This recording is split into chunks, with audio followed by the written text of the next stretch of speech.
What's up, everybody? Welcome back to Greataxe Gaming. I am Jax, and we are back with 3/4 Home, a game about driving in the rain. When we last left off, I was having a conversation with my dad. I found this guitar pick on the road by the barn. Oh yeah? It has these 2 holes punched in it. Like it was some kind of necklace? Now that you say that, yeah. Huh, that's odd. You're the only person I know who ever played. I guess Ben isn't anymore. Not anymore, no. You might try to get him back into it, though. This writing thing probably won't keep him occupied forever. Maybe I'll try. I tried to get him to garden with me. That didn't go so well. What was it he said? I can buy a tomato from the store. Why wait 6 months for a tomato? He has a point. Sure, but he's also missing the point of gardening. The feeling of getting your hands dirty, of watching something grow and being able to say you played a part. What? Like children? You're not so off the mark. Maybe you should try it. About those plants. What about them? I swear, I cannot pick any more dialogue options now. I don't know why. What were you doing out in the rain? I was covering up the tomatoes. That's weird, Dad. It keeps them protected. From water? No, Kelly, not from the water. Though if it floods, we'd have a whole mess of other problems. It really is coming down. Well, we haven't flooded in nearly 20 years. I'm not too worried about it. I'm more worried about the wind and the hail. Could bruise up the tomatoes if it just doesn't pull them right off. All that trouble for a couple of tomatoes? They need taking care of. Fragile little things, those tomatoes. If you don't watch them, rot will set in pretty damn quick. You may think I'm a bit of a fool, but I have my reasons. If you say so, Dad. Doubt all you want. It's the truth. Oh, hey, Ben. The meteorologist says that there's been funnel cloud sightings in the county. Kelly needs to get home. Is she driving fast enough? Why don't you ask her? I need to keep watching. Tell her she should drive faster. You got it, bud. Ben's getting worried. Are you making good time? I think so. I'm by the high school. You've still got a ways to go, then. Don't be reckless, but you ought to beat cheeks. This storm could get nasty. I'm booking it. As long as you're being safe. So what happened to the school? What about it?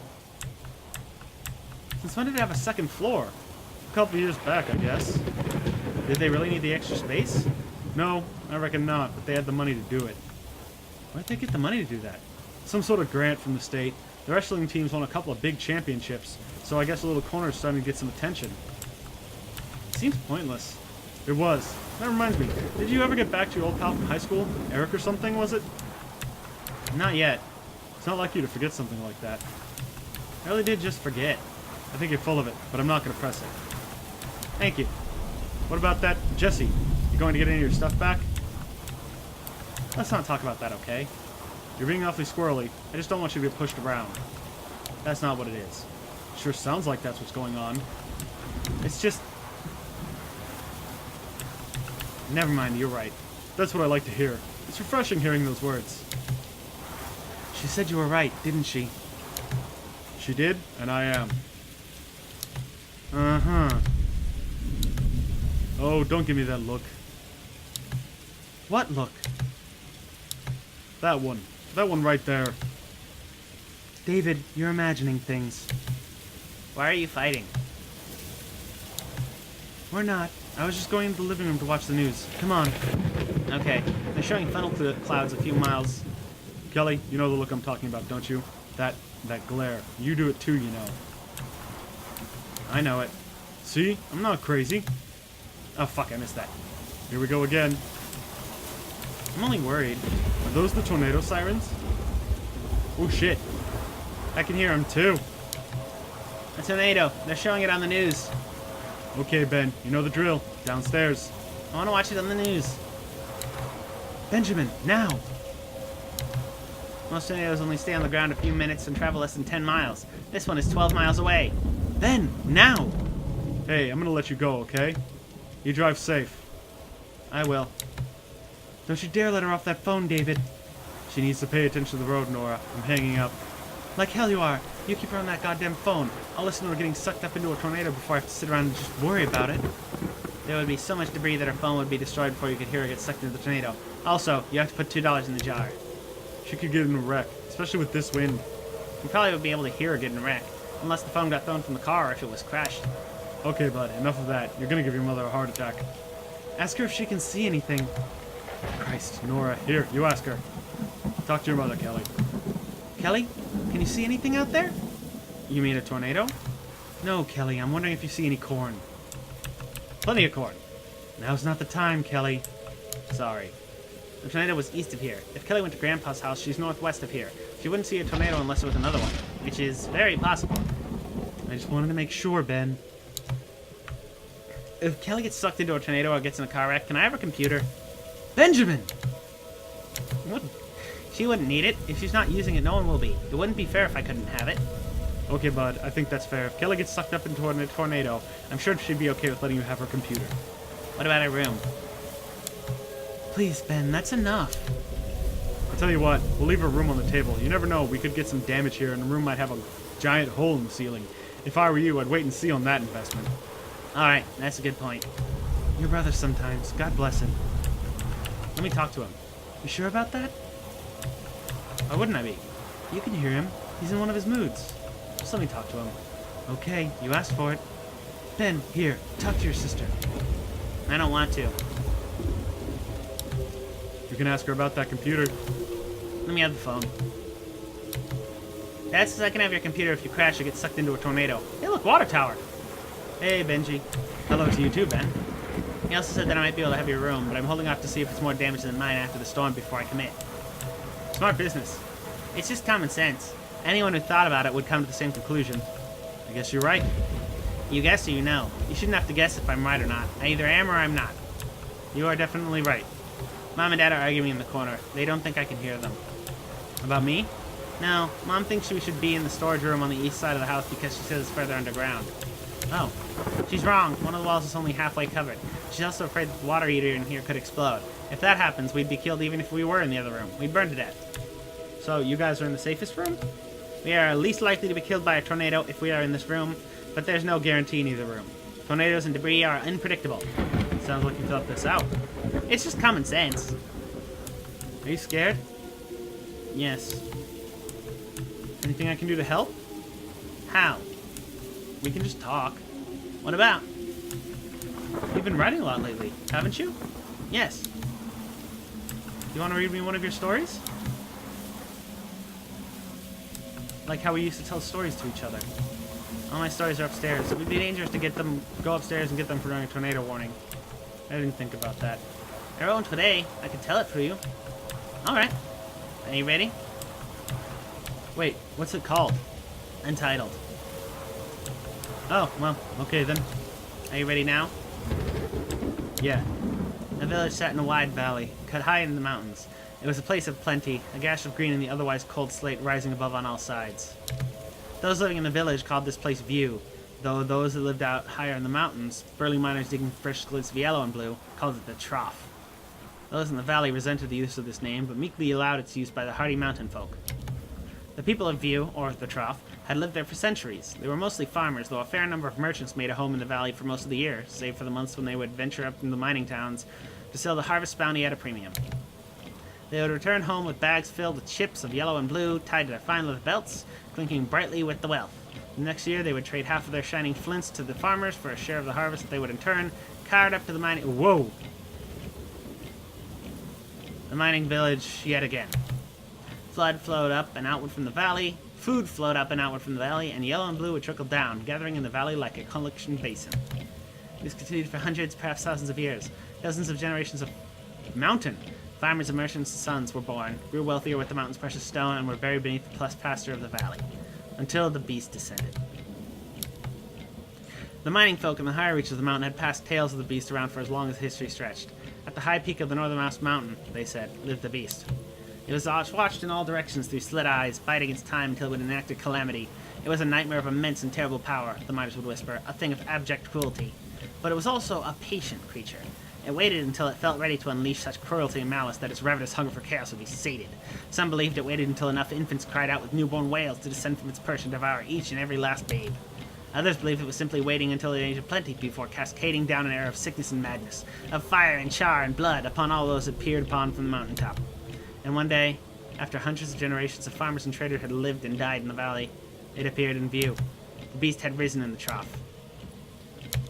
It appeared without warning, with neither sound nor fury. It was simply there. curled atop 4 legs, steaming breath rising from a black maw, leathery wings folded in a hulking shape. It towered over the center of the village, ominously silent. It did not move. It did not even seem to be living, save for the seeping steam billowing from its slime-sick silence. That was hard. That was fucking hard. At first, the people of View peeked at the beast from behind shuttered windows, sneaking glances from the safety of embroidered drapery. An hour passed, then 2, and when the sun had reached its highest point, the people began to emerge from their homes to approach the creature. The beast seemed to be sleeping. The bravest souls crept close enough that those looking on would say later that their figures seemed darkened, as if the beast leached light from the skin. The people of View, or the Trough, gathered to discuss what was to be done. The beast slumbered, but for how long? Why did it sleep? And perhaps most worryingly of all, how did it arrive in the valley? Not a soul had seen its arrival. It was almost as if the thing had simply materialized in the center of the village. Or, some proposed, it had emerged from the earth itself. But that were the case, how had the soil, their valuable, rich, rare earth, the source of their plenty and affluence, birthed such a terrible creature? Some were quick to suggest leaving the valley. We could ascend into the alcoves in the mountains, the merchants said. With no one to tend the fields, how would we eat? The farmers countered. The villagers decided to stay in their valley. The creature slept, and the creature breathed. With each breath, its skin rolled, animating the thorny black scales into a rolling obsidian briar. But it did not rouse. It did not move. It did not rain terror from the skies, nor did it consume children by the score. It slept. People of View considered sending an envoy to appeal to the miners of the mountains for help, but they knew they would receive none. So the farmers continued to tend their land. The merchants made their yearly trek up the treacherous trails to collect what little chips of wealth the miners had collected in exchange for the farmers' yield. Year after year, however, there seemed to be a little less. A little less harvest, a little less yellow and blue passed around in the snowy alcoves carved from unforgiving rock, a little less green in the valley, a little less light. This continued for 20 years, until the day it began to rain. The people of View, or the Trough, watched the clouds roll in not from the south, where the clouds usually arrived laden with water from faraway sea, but from the north, where there was but ice and stone and mountain. The rain draped the valley in a dampness that did not relent, but instead crept into every corner. The mountains themselves seemed to sweat and pour water into the valley. The water carried with it a quiet rot. The first harvest after the rains began produced a meager crop, and what little could be gathered was black with mold before the merchants had a trade for their yellow and blue. The livestock fared no better. The animals developed weeping sores that became infected and killed with a quick fever. That winter, people of the Trough, or View, watched one another waste away as they began to starve. The people of View could delay asking for help no longer, sending an envoy in the mountains to appeal for assistance. They found the mines deserted. The people of View were truly on their own. The next harvest was worse. Every last crop had turned mealy and infested before midsummer. By the end of the season, the last of their livestock were dead.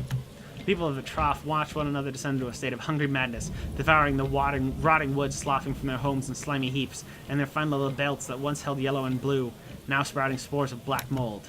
The village's residents were rotting away. A group of villagers approached the beast after the last of their livelihood had perished, slogging through the swamp of waist-high mud to make a plea to the beast. We are sorry if we have offended you, mighty creature. We offer ourselves to you in hopes that our sacrifice will satisfy your hunger. In unison, the villagers submerged into the tarry mud, suffocating in the muck. The beast slept. As the rains from the north continued into their third year, the few remaining people in the Trough had begun to prophesy about the beast. It had come and brought with it great devastation, they could agree. It had brought the rains from the north and brought a rot to the village that would not relent. Squatting in what little remained of their crumbling homes, they dreamt of the day that the beast would be satisfied, when it would wake and leave their valley and allow them to farm the land. They dreamt of the day that the miners would return, bringing with them their precious bits of wealth. The time will come, they said, when the beast will wake from its slumber and spread its wings, reaching from one end of the valley. Whoa! Whoa! That was cool. Are they gonna do it again? Oh.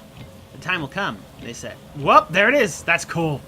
When the beast waked from its slumber and spread its wings, reaching from one end of the valley to the other, and with the beat of those mighty wings it will ascend aloft a squall, and the wind will lift away our rot.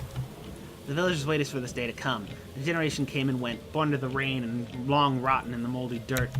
The few survivors had long abandoned their hope that the beast would return to its mountain perch. It was perpetual, a manifestation of their loss. The beast slept. Man, talking in this voice for a while is hurting my throat, so I'm gonna switch back to my normal voice for a bit, cause fucking ow. Until it did not. The day the beast awoke, the villagers celebrated. They watched it stretch its long, horrible form into a shape, hide shuddering as it shook the decades of rain from the thorny scales. They sang to the beast as it stood uncertainly and reared on its haunches, unfolding the scarred leather wings from one end of the valley to the other. The time of the beast's departure had finally arrived. The time had come for the cleansing wind. The beast beat its wings, emitting a tired and ugly groan as it lifted from the sodden earth. With a final sigh, it shot high into the air, sending a great gust of wind through the valley that toppled what dismal dwellings remained haphazardly standing.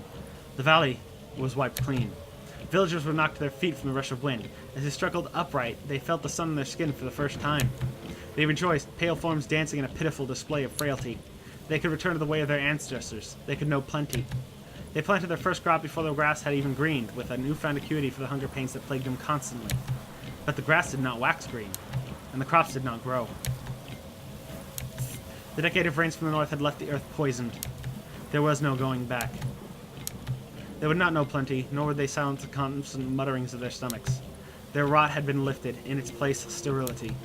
The sun shone, but it was upon a new land, a land turned to jagged, unforgiving slate, where perhaps bits of yellow and blue could be scavenged if one dug deeply enough to find a petrified leather belt.